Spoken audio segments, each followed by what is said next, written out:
Halo para pecinta sepak bola dimanapun Anda berada. Senang sekali saya Nabila Biasa akan menemani Anda dalam program yang sudah berjalan lama nih. Yaitu adalah Pesta Bola yang akan mengulas pertandingan-pertandingan sepak bola yang sedang ramai diperbincangkan. Baik itu di media sosial ataupun juga pemberitaan. Dan hari ini yang dibahas ini ada soal Indonesia yang tampil lagi keren-kerennya di bawah Sintayong. Terus juga ada partai big match di Liga 1 dan juga tidak kalah ataupun juga tidak kalah dibahas lah, ini harus banget dibahas, yaitu adalah pertandingan dari luar negeri. Ada UEFA Nation League dan juga partai besar di Liga Inggris. Tapi saya tidak sendirian, saya bersama dengan living legend, yaitu adalah Edu Krisnadeva. Atau yang biasa saya panggil Mang Edu aja ya. Ya, boleh. Gimana kabarnya Mang Edu? Sehat? Sehat, alhamdulillah nih bisa gabung di sini. Oh iya, mantep bener nih Mang Edu. Terima kasih udah Ya, bisa hadir di sini. Dan langsung aja kita bahas Ya. yang pertama soal Indonesia. Ya. Ini Indonesia tampil luar biasa dalam 2 match FIFA Matchday ya, Ya. yaitu melawan Curaçao. Dan Curaçao. dua-duanya menang, Ya. padahal Curaçao di peringkat yang jauh di atas Ya. Indonesia. Tanggapannya seperti apa? Ya, kita tentu happy ya. Iya. Saya, Nabil, dan teman-teman yang lainnya, penggemar sepak bola Indonesia tentu happy karena perkembangan, bukan cuma menang sih Nabil menurut saya, karena perkembangan mereka juga cukup signifikan ya di bawah pelatih Sintayong. Kalau statistik ya kita bisa bangga juga ada kenaikan ya, walaupun dari 55 ke 52 ya lumayan lah ya. Iya. 155 maksud 155 ke 152 lumayan, tapi secara umum itu kan menggambarkan juga penampilan kita di lapangan. Banyak perubahan yang diberikan oleh Sintayong, walaupun memang cukup lama, ya, udah hampir 3 tahun ya, yang bisa dibuktikan di lapangan. Kita lebih punya fighting spirit, kemudian juga lebih disiplin ya, terutama memainkan pola permainan mereka yang sekarang lebih banyak main bola-bola bawah. Dan itu terbukti sangat efektif, Nabil ya. Kita lawan Curaçao yang bayangkan pemain-pemain mereka yang rata-rata lebih tinggi. Iya, gede juga badannya kan. Kalau kita main bola lambung kan selesai gitu ya. Iya. Maka itu dalam 2 pertandingan kemarin Sintayong lebih banyak memainkan bola-bola pendek dengan timnya, dan itu terbukti walaupun memang kerja keras banget ya pemain kita tuh jatuh bangun macam. Tapi terlepas dari itu fighting spirit yang luar biasa. 2 kali main, 2 kali menang, 3-2 dan juga 2-1 menjadi bukti bahwa sejauh ini kita masih bisa berharap lah. Ini kan yang paling dekat kan Piala AFF ya. Piala AFF, ini ya. bisa jadi modal yang baik sih menurut saya. Nah kalau melihat dari permainan yang dilakukan oleh Coach Sintayong, Ya. nah kira-kira masih ada PR nggak sih? Oke lah menang 2 kali, tapi masih ada dong tentunya yang Ya. kurangnya. Mungkin dari fisik juga, body Ya, dikit kan betul. beberapa ada yang jatuh. Nah, itu dia. Saya setuju gimana? sih. Sebetulnya dari awal tuh Sintayong sudah bilang ya bahwa salah satu kelemahan Indonesia, bukan salah satu, salah banyak mungkin, salah banyak kelemahan timnas Indonesia itu stamina dan fisik ya. Fisik udah jelas ya, karena kita Asia ya, tidak terlalu tinggi pemain-pemainnya. Kemudian stamina.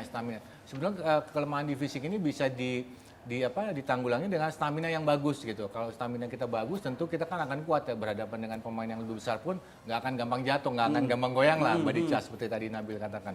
Lawan Curaçao memang pemain kita tuh sering banget jatuh ya. Rahmat Irianto maksud saya. Terus juga dilanggar juga jatuh. Tapi saya kira itu wajar ya, karena yang dihadapi adalah lawan mereka tuh timnya pemainnya gede-gede ya. Gede-gede, iya. Tabrakan dengan pemain gede jatuh. Tapi saya kira itu menjadi satu ya bisa dibilang PR juga ya, bagaimana dengan kondisi seperti ini, dengan kondisi fisik seperti ini, menurut saya dengan meningkatkan stamina kita bisa lebih kuat lagi, terutama dalam body charge ya, karena menghadapi tim seperti seperti Curaçao yang punya mengandalkan body besar, kemudian kekuatan juga stamina sangat dibutuhkan. Ini juga penting nanti kita menghadapi tim-tim yang punya stamina sangat kuat ya di Piala AFF ya, ada Thailand, kemudian juga Vietnam itu ya. kan tahu sendiri kan, Iya, larinya iya. kencang, terus adu badannya juga kuat. Nah itu saya kira menjadi mungkin bisa dibilang PR juga, tapi sesuatu yang harus mereka lakukan ya dalam training jangka waktu sekitar 2 bulan ini ya, karena Sintayong sendiri mengatakan bahwa tidak akan ada lagi uji coba menjelang Piala AFF. Jadi murni akan pelatihan lebih dalam latihan menjelang pertandingan itu sendiri gitu. Dan ada satu juga yang emang dikritik oleh pelatih Curaçao bahwa wasit selalu menghentikan pertandingan, itu juga disebabkan oleh sering jatuhnya itu kan ya. Iya. Ya sebenarnya itu ya bisa dibilang subjektif juga, tapi memang objektifnya memang pemain kita sering jatuh karena itu tadi ya, bodi pemain kita lebih kecil dibanding bodi pemain lawan. Mungkin kalau untuk pertandingan-pertandingan internasional lainnya, misalnya ajang Piala AFF atau Piala Asia, ini kan mungkin bisa jadi itu tidak menguntungkan, artinya bisa jadi sudah jatuh pun tidak di free kick juga. Iya, Itu iya. kan bisa menjadi persoalan bagi kita. Ya saya kira itu ya, maksudnya dari Sintayong saya kira sudah melihat bagaimana kondisi pemainnya, mungkin secara teknik pelan-pelan sudah diperbaiki. Fisik juga sejak awal sudah ditekankan ya, mungkin masih belum sempurna, masih dalam tahap 80% atau 70%. Nah, kita berharap di ajang sungguhnya bisa sampai 100% secara fisik dan stamina. Gitu. Iya, meskipun saya ngelihat kan, ini menurut saya nih ya, Iya. dia kan sering jatuh main Indonesia, tapi daya juangnya tinggi, Itu dia, ya, fighting terus spirit-nya. juga fighting spiritnya tinggi, Iya. jadi ngebuat ya akhirnya ya udah hajar Iya, aja terus dan akhirnya betul. menang. Dan justru kan di pertandingan kedua kan pemain Curaçao jadi frustasi kan? Iya, frustasi bener Kartu tuh, merah. kelihatan beda mainnya yang Iya, pertama kan. Betul. Jadi frustasi.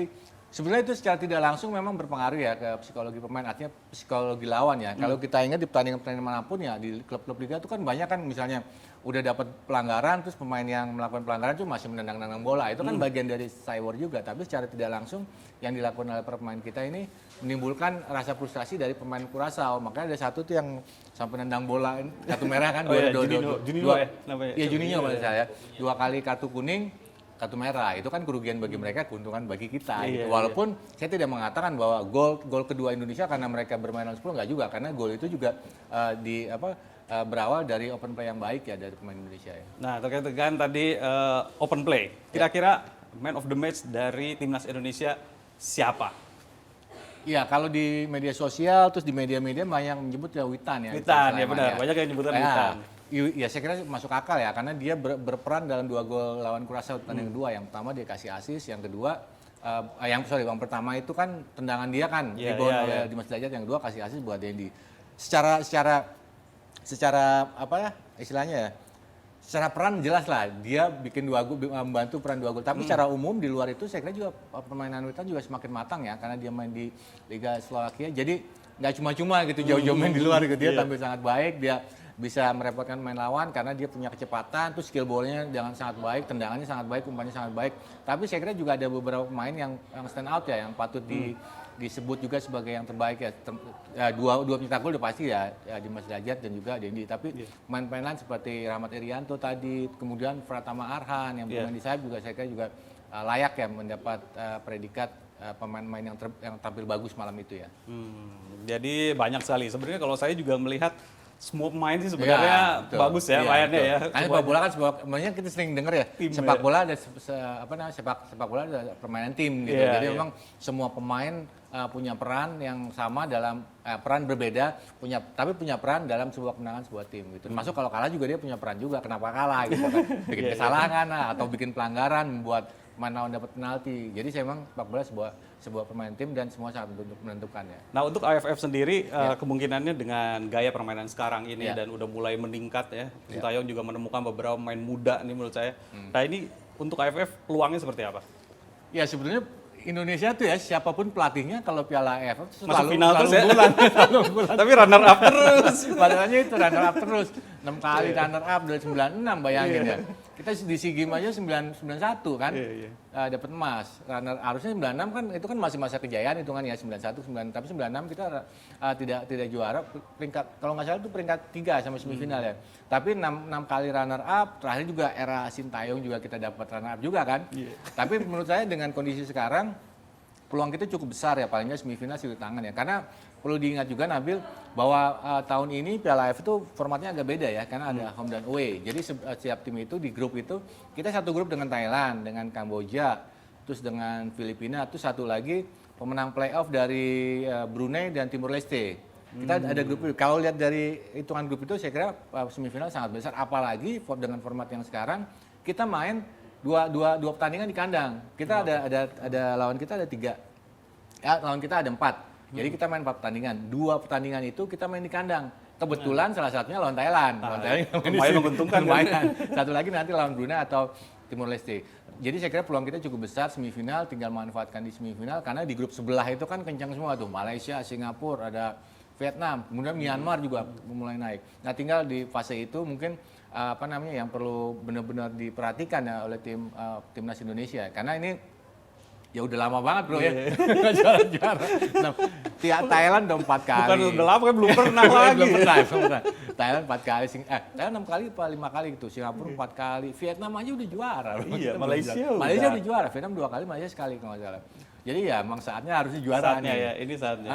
Karena maksud saya jadi era Sintayong kemarin juga di SEA Games juga nggak dapat emas, kemudian juga AFF juga perak juga. Nah dia buktikan di sini nih. Nah, ini adalah pembuktian dari Sintayong dan juga tentunya seluruh pemain timnas. Iya. Ayo bisa di AFF. Nah, tapi kalau melihat dari timnas tentu kita melihat juga ke liganya di Indonesia. Iya. Nah, sekarang kita bahas di liganya. Ini ada dua pertandingan big match nih di Liga 1 Iya. Indonesia. Yang pertama Derby Jatim, ada Arema lawan Persebaya. Iya. Lalu juga ada Persib lawan Persija Persija. Jakarta. Oh, iya. Wah, ini dua tim dua pertandingan Dua besar pertandingan lah ngeri ini. Kita bahas dulu yang pertama deh, Oke. yang Arema dan Persebaya. Keduanya ini sebenarnya lagi belum kayak belum menemukan performa ininya lah ya, Iya, iya. bagusnya lah ya. Iya. Dua-duanya masih di papan tengah. Iya. Nah, melihat prediksi pertandingan antara Arema lawan Persebaya seperti apa? Iya, ya namanya derby selalu ini ya, selalu Panas ya. panas, penuh gengsi. Apalagi derby Jatim. Jatim adalah salah satu parameter sepak bola Indonesia. Kan di sana juga dulu ada Lamongan juga, ada pernah down, ada Persik juga pernah juara. Tapi memang utamanya kiblatnya memang di Malang dan Surabaya. Jadi pertandingan ini sangat penting. Bagi Persebaya ini jauh lebih penting ya dalam arti walaupun mereka bermain tandang karena mereka pertandingan terakhir juga kan kalah ya. Maksudnya sempat ada masalah juga, supporter mereka sempat CEO mereka mundur juga. CEO mundur, Ini saya kira menjadi kesempatan mereka untuk bangkit. Kalau mereka bisa bangkit, mereka bukan cuma bisa mengembalikan kepercayaan supporter, bonek, tapi juga memperbaiki posisi peringkat dan paling penting mereka makin percaya diri karena yang dikalahkan ini tim lawan derby. Begitu juga dengan Arema. Kalau mereka menang bukannya mereka Arema juga kan masih agak tersendat ya. Tapi mereka terakhir masih sempat bisa menang ya lawan Persik. Nah, itu jadi model mereka untuk bounce back lah dengan pelatih baru mereka ya, Veroka.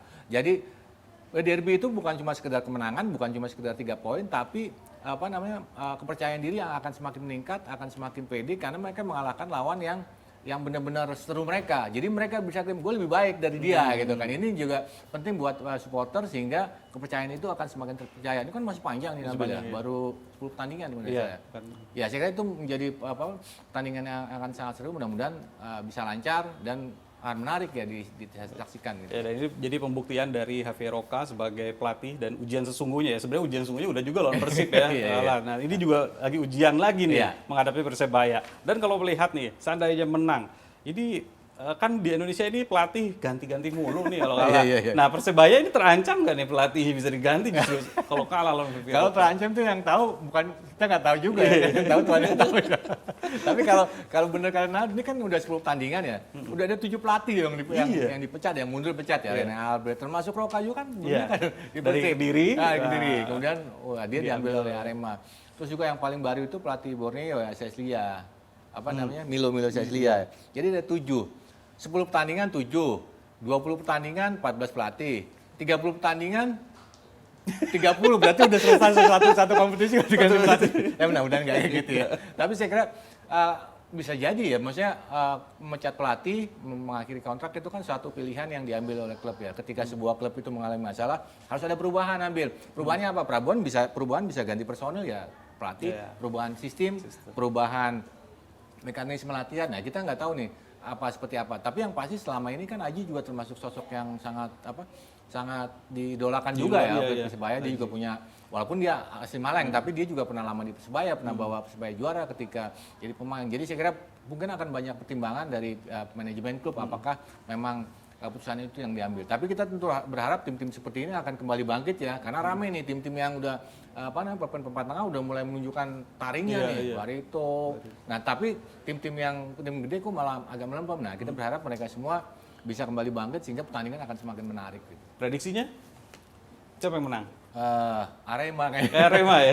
Karena tuan rumah ya. Dukungan supporter juga sangat bagus dan juga mereka lagi percaya diri banget Nabil. Tadi kan Hafi kan sebelumnya kalah ya lawan Persib. Mereka menang lawan Persik Kediri kan menjadi modal yang sangat baik. Nah, itu saya kira menjadi bisa jadi senjata salah satunya. Dan informasinya juga bahwa Aremania sudah menghabiskan seluruh tiketnya. Ini memang akan jadi seru. Emang gokil nih supporter. Sebetulnya supporter Indonesia tuh gila ya, fanatisme itu gila. Kalau bisa diolah dengan baik, saya kira akan sangat menguntungkan bagi klub ya. Oke, kita lanjut ke big match lainnya. Ini adalah Persib Bandung melawan Persija Jakarta. Nah, ini akan bermain di Stadion GBLA.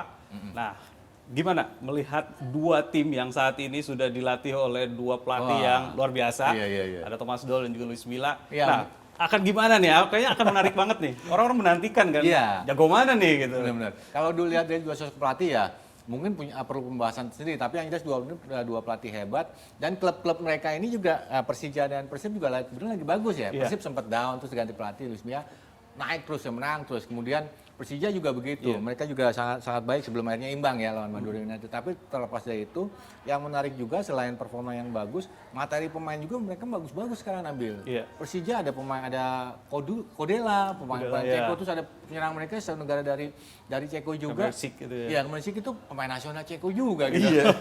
Udahlah kemarin main sama Cristiano Ronaldo. Iya, walaupun kalah sih ya. tapi mau saya ya pelatihnya Thomas Tuchel juga kan termasuk Iya. legendary juga ya di Hamburg juga, di Dortmund juga. Begitu juga di Persib Bandung. Mereka sekarang ada David da Silva, ada Ciro Alves, belum lagi pemain lokal mereka ada Febri, ada siapa adanya Zola, Beckham Iya, Putra, kemudian Hen. Wah, ini perang bintang lah ya, perang bintang. Nah, tentu berharap dengan kondisi seperti ini pertandingan akan sangat menarik ya karena selain skill yang mumpuni, nama besar tentu akan menyedot perhatian, akan menjadi panas pertandingannya, mudah-mudahan tetap lancar sehingga yang ke depan itu lebih ke sportivitas belaka bukan cuma ada rusuh di belakang atau euforia yang lain. Kita berharap pertandingan akan berjalan menarik ini. Nah, kira-kira menariknya di mana nih? Akan di lini tengah ini. Ini akan pertarungan yang kuat juga nih. Ada Abimanyu di Persija, terus juga di Persib ada Marklo, Kabuaya, dan Irianto. Cuman Persib ini cedera nih katanya kan. Betul. Nah, akan seperti apa nih seru ini? Ya, Marklo kabarnya memang sakit ya. Saya nggak tahu cerita. Tapi kalau Rahmat Irianto juga kemarin lawan timnas juga kita melihat agak berapa kali jatuh. Ricky Kambuaya juga. Kambuaya ditarik keluar. Makanya ini problem juga ternyata ya. Jadi memang ini mungkin jadi perhatian bagi terutama Luis Milla ya di tengah Persib bagaimana dia memanfaatkan. Kalau yang saya baca di wire terakhir itu kalau nggak salah kiper mereka udah bisa main Teja. Tapi saya belum ada kabar yang lain. Karena itu juga mereka tentu kan punya pertimbangan ya apakah itu harus diekspos ke publik atau enggak gitu. Tapi yang pasti kalaupun mereka pemain-pemain ini tidak bisa tampil, Persib masih ada beberapa pemain yang bisa dimainkan ya. Kayak misalnya Markov tuh mereka punya Robi Darwis, tapi Robi Darwis yang baru ya. Bukan Robi Darwis yang dulu. Kebetulan namanya sama. Iya, Dan dia yang bawa ini kan timnas U20 kemarin. Nah, dia di timnas di U20 menjadi back kan, di gelandang utama ya. Cuma namanya beda, kalau Robi Darwis yang legend itu kan double B ya. Double B, Robi, kalau ini kan Robi. Tapi pasti ke situ lah arahnya kan, pendukung Persib. Tapi si Robi Darwis ini menurut saya juga bisa bermain di gelandang bertahan, bisa di tengah juga. Mungkin dia bisa menjadi salah satu pemain yang diandalkan di tengah. Kalau memang pemain-pemain yang tadi kita sebutkan, Kambuaya, kemudian Irianto atau Marco tidak bisa main, mungkin mereka bisa menjadi andalan seperti itu. Tapi kan yang lain masih ada Persib, ada Dede Kusnandar juga bisa bermain di situ. Abdul Aziz. Nah, tapi yang menurut saya yang menarik itu bagaimana lini serang kedua tim berhadapan dengan lini bertahan kedua tim karena sama-sama bagus tadi kita ngomong tadi ya. Di depan itu Persib akan ada David da Silva, ada Ciro Alves, Persija juga Kemersik gimana bacanya? Kemersik ya. Agak susah. Itu juga udah 5 gol. Kemudian juga ada pemain yang dari Bahrain itu Yusuf Helal itu 3 gol. Ini saya kira akan menjadi tanding menarik. Tapi tentu sepak bola kan katanya magic square ya. Jadi bagi siapa yang bermain di tengah itu yang menguasai di tengah itu akan berpeluang untuk menang pertandingan. Ini akan sangat menarik sih menurut saya Nabil ya. Akan menarik ya. Tapi David da Silva ini akan terbendung oleh pengalaman dari Kudela ya. Yang udah main sama Ronaldo. Iya, makanya ini akan seru nih sebenarnya. Kira-kira gimana nih head to head antara David da Silva dan Kudela nih? Iya. Ya Kudela harus diakui ya, dia sudah diakui oleh level internasional ya, oleh timnas mereka main di level Liga Nation tuh si Kemencik juga dia pernah main di Euro 2020 backupnya Patrick Schick ya walaupun dia nggak jadi pemain utama. Tapi duel Silva dengan juga Kudela ini sekiranya akan menarik ya. Kudela tuh ramainya pas dia jagain Ronaldo ya kemarin ya, walaupun saat itu Pak Ceko kalah 4-0 tapi itu beda ya. Tapi menurut saya akan salah juga jika Persija hanya mengawasi si David Silva karena kan masih punya Ciro Alves, Beckham Putra pun tendangannya gokil juga di jarak jauh. Jadi saya kira duel itu mungkin akan menarik. Tapi lepas dari itu saya kira di tengah kemudian dari 16 meter area gawang Persib dan gawang Persija itu akan menarik di situ ya pertandingannya. Nah, kira-kira kalau untuk Persib lawan Persija, siapa yang akan memenangkan pertandingan? Imbang kalau menurut saya. Imbang ya? Jadi nggak akan menang, tapi pertandingan bakal seru ya pasti ya? Bakal seru. Imbang tuh kan bisa 0-0, bisa 1-1, bisa 3-3, bisa 4-4. Kalau imbangnya 5-5 kan Seru juga, banget. nonton seru juga. Memang ini jadi sangat dinantikan di Liga 1 ini Iya. antara Arema lawan Persebaya, Persib lawan Persija. Iya. Ini sangat-sangat dinantikan karena ya khususnya di Persib lawan Persija ya karena pelatih baru ini. Iya. Jadi orang-orang penasaran nih, wah dua-duanya pelatihnya keren nih. Iya, Bertarung gimana nih hasilnya itu kan. Levelnya itu udah level Eropa ya. Iya, level Luis Eropa. Milla tuh kan pernah bawa timnas Spanyol U20 ya, juara Piala Eropa ya, Iya. 2011 atau 2010. Kalau si Thomas Doll, dia di Bundesliga 2 berapa kali juara, tapi di Bundesliga 1 kan pernah dengan Hamburg, Dortmund, Bro. Dortmund bukan sembarangan ya pelatih. Sekarang melatih di Indonesia. Jadi sebuah keuntungan sekali ya bagi Persija bisa dilatih oleh pelatih sekelas Thomas Doll ini. Dia Belanda waktu main gokil juga tuh, tahun 80-an. Udah kelamaan. Nah, bagi yang penasaran itu bisa nonton di video.com dan juga di Indosiar untuk pertandingan Liga 1-nya. Nah, sekarang kita akan beralih nih, karena kan tadi ngebahas Thomas Doll, bahas Luis Milla. Kita beralih lah kita ke Eropa sedikit nih. Ya. Ini soal UEFA Nation League. Nah, ini yang kemarin Kudela juga main. Ya.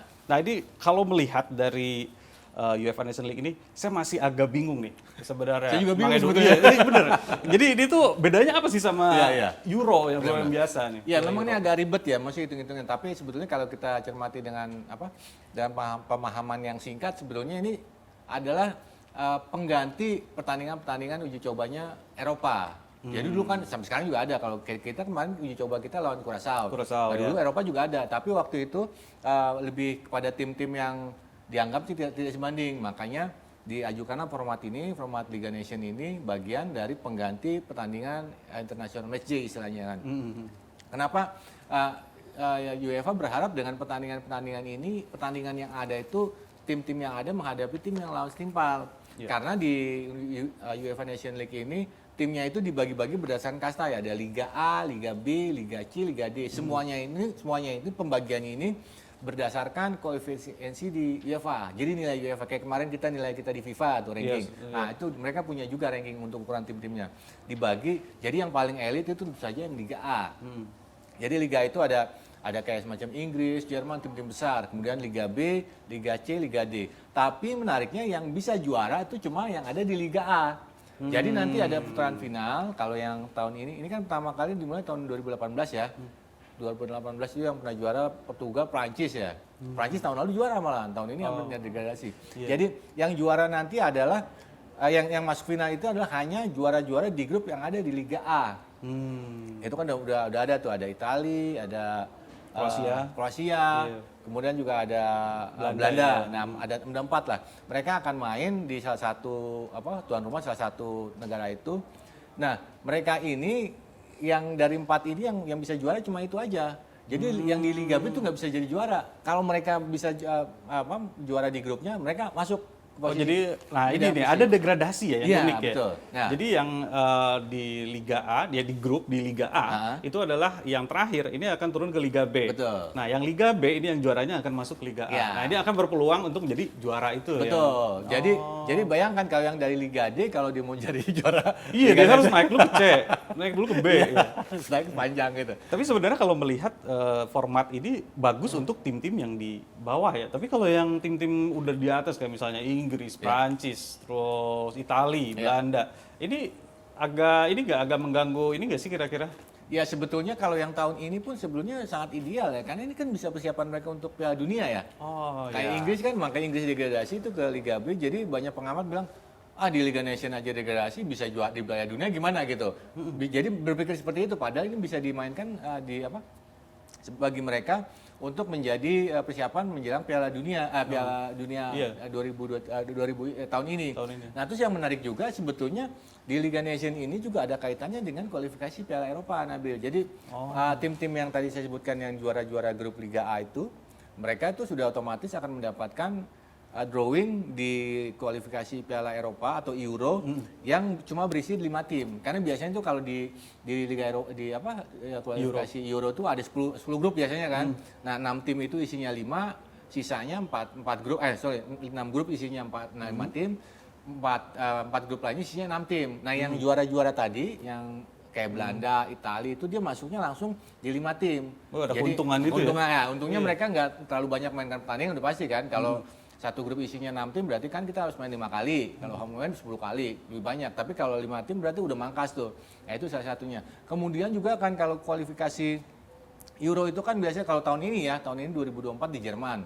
Itu ada spotnya ada 24. 24 satu udah milik Jerman tuan rumah. Berarti ada 23 kuota lah ya. Iya. Nah, yang untuk kualifikasi tim-tim tadi itu 20 disisakan, diperebutkan tiket. Sisanya 3 tiket lagi untuk menggenapi 24 itu akan diambil dari playoff. Biasanya kan playoff gitu kan. Tapi yang playoff untuk Piala Eropa ini juga tidak diambil dari hasil kualifikasi tadi. Justru diambil dari National League tadi. Oh, Jadi dari grup A, League. grup B, grup B yang paling bagus, dia itu nanti ada 12 tim diambil, dia yang akan berebut 3 tiket playoff. Jadi double keuntungan sebenarnya. Dia bisa, kalau dia bisa main bagus di Liga Nation, dia nanti di kualifikasi bisa berharap langsung playoff. Walaupun misalnya, tapi tetap ikut kualifikasi. Walaupun misalnya di kualifikasi dia jelek, dia bisa ikut playoff karena di Nation League posisi gue bagus gitu. Jadi keuntungannya seperti itu. Cuma memang yang kadang-kadang orang berpikir itu, wah gengsinya apa? Iya, Gengsi betul. memang jauh sih di bawah Piala Eropa. Tapi itulah sistem atau terobosan yang dibuat UEFA tujuannya itu tadi supaya negara-negara mereka mempunyai kesempatan berlatih, bertanding menghadapi tim yang lebih selevel. Karena kan uji coba kalau uji coba misalnya Inggris uji coba dengan tim lain misalnya Lituania misalnya kan jomplang. kejauhan ya. Nah, tapi dengan adanya Liga Nations ini uji coba itu diganti dia main di grup Liga A. Liga A ketemunya bisa Jerman, Iya, bisa kemarin lawan Czech. Jerman. Nah, kan. itu dia makanya jadi lebih ke situ sih tujuan dari UEFA gitu. Oke, sekarang kita bahas lagi, masih dari Eropa. Ini pekan ke-9. Nah, ini di Liga Inggris ada tim-tim besar nih yang akan main. Ya. Big match juga, kayak Big Liga match 1 juga. loh. Derby Ini- juga ya? Iya, ada derby juga. Ya. Ini ada derby Manchester Ya. United lawan Manchester City, dan juga derby London Utara. Utara. Nah, ini antara Arsenal lawan Tottenham. Tottenham. Nah, ini yang pertama, yang derby Manchester dulu nih, yang Ya. kayak lagi seru ini ngomongin soal Haaland ya. Iya. Manchester City masukin Haaland tuh gila bener ya. Iya.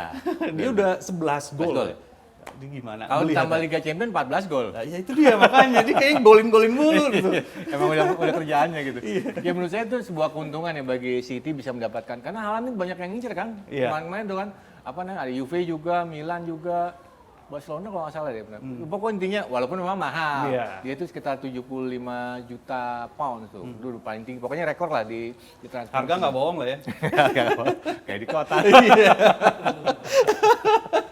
Ya pokoknya intinya memang harga mahal itu dibayar tuntas langsung ya. Karena kalau Iya. kita lihat rekornya Haaland tuh dalam 5 tahun terakhir dia 5 atau 4 tahun terakhir ya di Dortmund selalu bikin 2 digit gol Nabil. Iya. Tahun lalu top skor 27, sebelumnya 22, sebelumnya masih belasan 18, 16, tapi 2 digit gitu. Iya.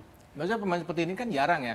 Sekarang sudah berapa? 7 ya? 9 ya? 9 pertandingan dia udah 11 gol. 11 gol, 11 gol. Kemudian tambah Liga Champion dia 3 pertandingan cetak 3 gol jadi 14. Nah, ini saya kira juga menjadi sebuah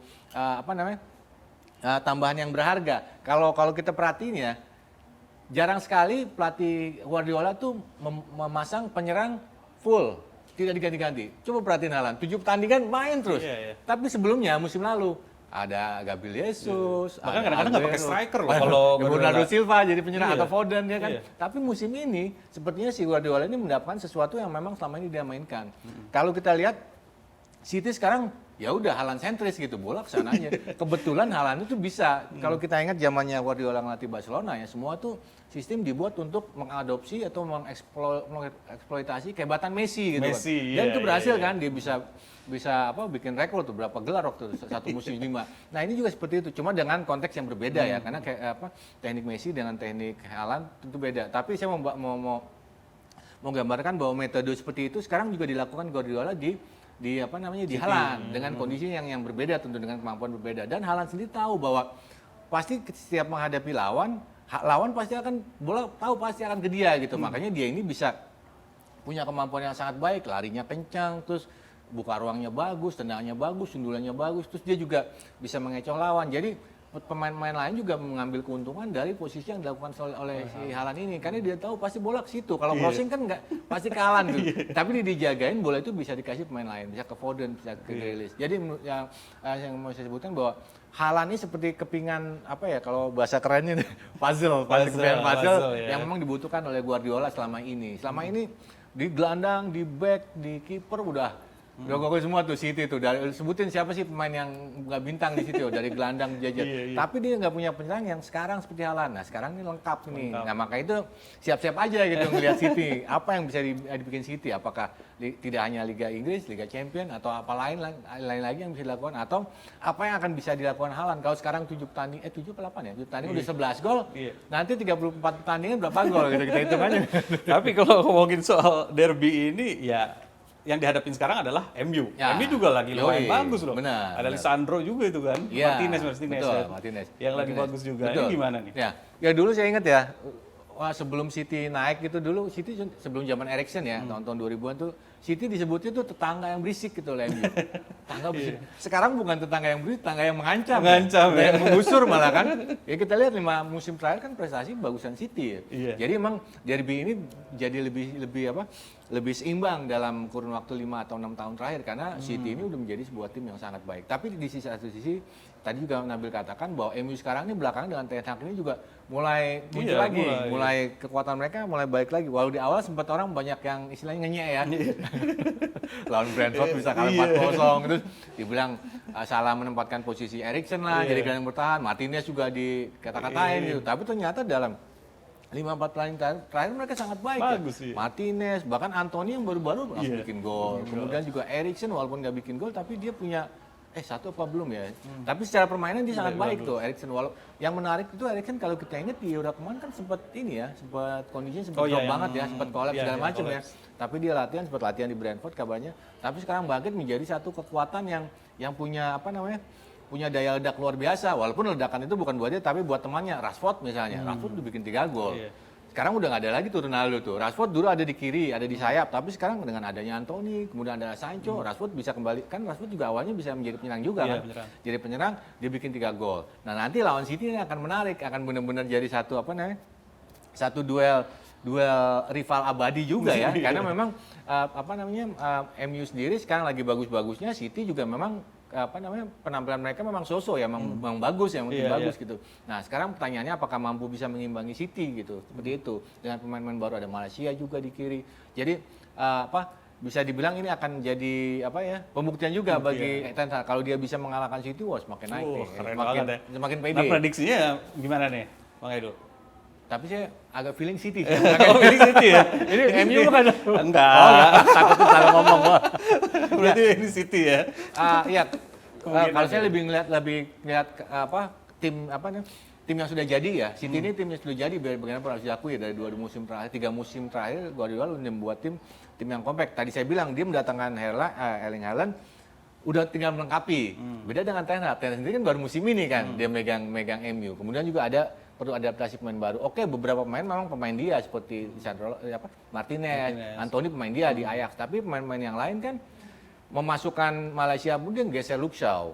Kemudian Ronaldo ada yang keganggu lah dalam tanda kutip ya karena tidak mendapatkan apa yang diharapkan. Itu akan harus dipikirkan oleh dia. Tapi sejauh ini yang semua katakan yang dilakukan Ten Hag ini luar biasa ya. Dia bisa membalikan keadaan dengan begitu cepat menjadi tim yang kembali disayangi lah, maksudnya diharapkan oleh supporter mereka. Ya mudah-mudahan sih kedepannya mereka akan terus lanjut karena MU kan bagaimanapun kan salah satu tim besar juga ya. Kita pokoknya kehilangan kalau ada tim besar yang kemudian ngedrop jatuh prestasinya itu kan kita jadi kehilangan wartawan kehilangan berita juga, kemudian kita kehilangan tontonan yang menarik juga gitu. Oke, kalau untuk derby London Utara, nah ini kira-kira bagaimana nih antara Tottenham dan Arsenal yang dua-duanya juga sebenarnya lagi bagus juga ini kan? Ya, saya kira konteksnya hampir beda ya, hampir sama dengan MU dengan City. City tadi saya katakan tim yang solid sudah agak lama. Spurs juga sebenarnya begitu, mereka kan udah walaupun mereka levelnya di bawah City ya, mereka nggak juara, tapi mereka ada di zona Liga Champions musim lalu posisi keempat sama Conte juga kan belum lama kan. Tapi dia menjadi tim sudah jadi gitu. Ada beberapa pemain juga tidak terlalu pemain baru, mereka juga belum terlalu kelihatan kayak Richarlison kan belum lebih. Malah Son sekarang bikin 3 gol lagi kan, Harry Kane juga. Nah, tapi di sisi lain Arsenal pun seperti MU, dia lagi nanjak juga nih. Pemain-pemain baru mereka tuh langsung nyetel tuh, Gabriel. Kemudian juga pemain-pemain lamanya kembali bisa menunjukkan gairah untuk ini. Martinelli udah bikin 3 gol, Odegaard juga begitu. Ini Odegaard sama Gabriel ini gokil sekarang dia. Koneksi apa istilahnya? Koneksinya luar biasa. Nah, ini akan menjadi menarik karena kita tahu Arteta ini kan lebih banyak sosok pengagum pemuja sepak bola menyerang juga ya. Walaupun dia cuma pakai satu penyerang, tapi pemain-pemain mereka seperti Martinelli, Odegaard ini punya karakter menyerang yang sangat baik. Nah, di satu sisi kita udah tahu Conte sendiri walaupun ketika melatih Juve dia lebih banyak main dengan pola bertahan, tapi dengan Spurs ternyata dia bisa beradaptasi. Pola dengan 3-5-2 atau 5-3-2 tetap efektif dalam menyerang. Ada Son di sana, ada Harry Kane. Nah, ini saya kira menjadi sebuah sayap mereka juga sangat baik. Oh, saya lupa mengatakan di Arsenal ada Zinchenko juga ya, yang menjelma jadi sangat baik, yang sebelumnya di City, sekarang di Arsenal tampil sangat baik sebagai bek kiri. Jadi tambahan energi lah bagi Arsenal. Prediksinya kalau yang ini? Arsenal ya? Belum Arsenal kali ini? Enggak. Saya belum Lazio ya. Lazio. Oke. Tapi kita nantikan aja nih dua partai besar ini antara MU City dan juga Arsenal Tottenham, dan itu juga bisa disaksikan di video.com. Nah, tapi selain dua pertandingan itu ada juga pertandingan-pertandingan seru lainnya. Salah satunya ada Liverpool juga yang menghadapi Brighton. Nah, ini juga sangat dinanti-nantikan juga nih ya, gimana pelatih baru Brighton. Dan juga gimana nih Liverpool bisa nggak nih untuk bangkit? Nah, itu nanti kita lihat aja di video.com. Nah, sebelum kita akhiri, ini saya mau ngumumin dulu nih. Jadi ini kita tuh bagi-bagi uang loh. Produser kita ini banyak uangnya. Jadi ada kuis. Nah, ini udah ada pemenangnya ya. Nah, ini ada 2 pemenangnya, yaitu siapa nih namanya nih? Ada Amelia Elvina dan juga Febia Putri. Nah, ini berhasil memenangkan hadiah. Hadiahnya berapa Pak Produser? 250.000. Bagi 2 apa sendiri-sendiri? Sendiri-sendiri loh tuh. Jadi ini kalau Febia Putri nih, saya udah lihat nih. Nah, seperti yang terlihat di gambar. Nah, ini dia menggunakan pakaian timnas. Wah, anaknya loh yang pakai pakaian timnas. Ini bangga atas kemenangan penggawa Garuda FIFA Matchday kemarin. Tetap berproses. Nah, terus yang satu lagi, ini ada Amelia Elvina. Nah, ini justru menggunakan kostum sepak bola timnas Inggris. Jadi kita ini bukan hanya diperbolehkan untuk Liga Indonesia aja atau timnas aja, itu enggak. Jadi boleh semuanya digunakan. Yang penting adalah satu, yaitu adalah ada hashtag Liputan 6 Pesta Bola. Jadi kalau Mang Edu mau mendapatkan hadiah juga, ini bisa nih. Misalnya saya salah pakai kaos. Iya. Jadi pokoknya pakai baju Lazio. Nah, itu bisa buat video, bisa foto. Foto aja gitu kan. Nah, terus kalau nggak video buat yel-yel gitu buat Lazio bisa. Yang penting diposting, terus jangan lupa hashtagnya Liputan 6 Pesta Bola. Gitu. Oke. Nanti kita lanjut lagi di belakang aja kayaknya masih seru ya. Masih seru kayaknya. Kita bahas maksudnya soal banyak big match nih. Tapi kita akhiri dulu karena waktu sudah cukup ini. Jadi kita akhiri dulu. Saya Nabil Abiasa dan Edu Krisnadeva. mengucapkan terima kasih atas kebersamaan Anda. Sampai jumpa.